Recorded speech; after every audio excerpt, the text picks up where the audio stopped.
Quelles sont les trois principales excuses des courtiers immobiliers qui échouent? Comment passer outre et comment obtenir enfin le succès que vous méritez? Ce sont les questions auxquelles je vais répondre dans cette vidéo. C'est parti! Bonjour, c'est Patrick Robetti. Avant de débuter cette vidéo, comme d'habitude, je vous invite à vous abonner à ma chaîne et à mettre un petit pouce bleu pour me motiver à faire de nouvelles vidéos et vous donner un maximum de conseils pour des courtiers immobiliers qui débutent et qui veulent obtenir le succès qu'ils méritent dans le courtage immobilier. Alors, les trois principales excuses des courtiers immobiliers qui échouent, c'est très simple. La première, c'est comme beaucoup d'entrepreneurs, finalement, comme dans l'entrepreneuriat, ça arrive fréquemment, c'est tout simplement la peur de l'échec. La peur de l'échec nous fragilise, nous empêche de nous lancer.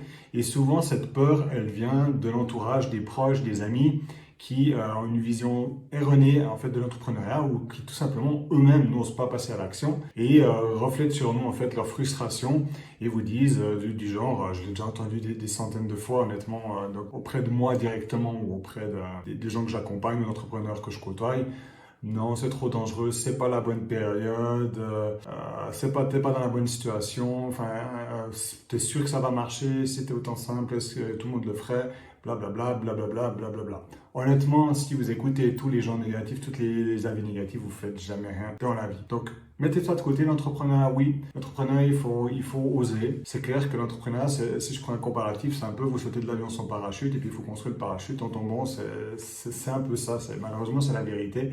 Mais vous verrez qu'il y aura effectivement un peu les montagnes russes, mais qu'au bout du compte, c'est une expérience qui est juste extraordinaire. Donc, première chose, mettez de côté vos a priori, arrêtez d'écouter votre entourage, pensez à votre cœur, avec votre tête, faites un bon mix des deux, avec passion, et vous verrez que ça va fonctionner pour vous. Deuxième grosse excuse des courtiers immobiliers qui échouent, c'est tout simplement le passage à l'action.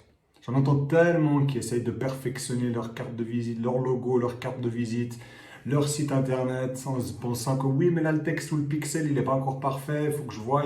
Par exemple, certains courtiers que j'accompagne, j'ai passé des heures à finaliser un petit logo qui n'était pas tout à fait la bonne couleur, l'emplacement, tout ça. Donc d'ailleurs, c'est le courtier que j'accompagne nous regarde aujourd'hui, un petit salut, il se reconnaîtra.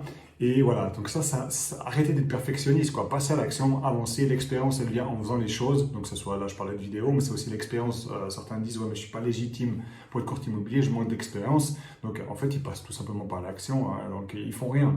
Donc, l'expérience vient en faisant les choses. Pour vous donner une petite anecdote, pour ma part, voilà, je me suis lancé dans l'entrepreneuriat. On a dû aussi me pousser. D'abord, j'ai créé une agence digitale à 100%. Avant, je faisais des activités à côté de mon emploi principal.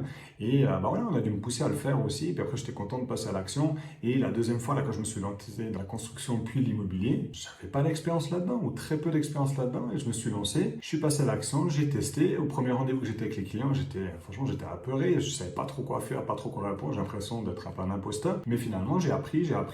Et c'est en passant à l'action, en faisant des erreurs que j'ai appris et que, voilà, 7 ans après, j'ai X sociétés immobilières dans la construction et dans le marketing. J'ai un parc immobilier qui est croissant. Donc voilà, clairement, c'est le passage à l'action qui vous permet d'apprendre et voilà, de faire votre expérience, de passer par-dessus les erreurs et d'obtenir à nouveau le succès que vous méritez. Troisième excuse principale des courtiers immobiliers qui échouent, c'est tout simplement l'impatience ou le manque de persévérance. On a tous envie de croire à ces vendeurs de rêves qu'on voit sur Internet notamment, qui vous disent que vous obtiendrez du succès en 22 jours et demi, en investissant 32 centimes. Ça ne marche pas comme ça. Le métier de courtier immobilier, c'est un métier dur, honnêtement, qui est passionnant, mais qui demande du temps. Ce qu'il faut savoir, c'est que si vous vous lancez à l'heure actuelle dans le courtage immobilier, il faut compter entre 6 à 8 mois pour commencer à gagner de l'argent. Donc, il faut avoir déjà des réserves financières, ça c'est clair, pour ces 6 à 8 mois, parce que le temps de démarcher, de prospecter, d'avoir votre premier mandat, ensuite de mettre en vente ce premier mandat et ensuite le délai d'encaissement de cette commission fait que le temps il passe. Et puis quand on sait que le délai moyen pour la vente d'un mandat exclusif est 3 mois, si vous avez bien estimé au prix juste, etc., vous comptez déjà le temps de le trouver ce mandat, on va dire 2 mois, plus le temps de le signer et de le vendre, 3 mois de plus, ça fait déjà 5 mois, plus le temps d'encaisser l'argent, 30 jours, on arrive à ces fameux 6 mois. Et donc le 6 mois, c'est le minimum. Donc ayez des réserves financières pendant 6 à 8 mois Et voilà, soyez patient et persévérant. C'est la même chose quand vous testez une stratégie d'acquisition ou de prospection.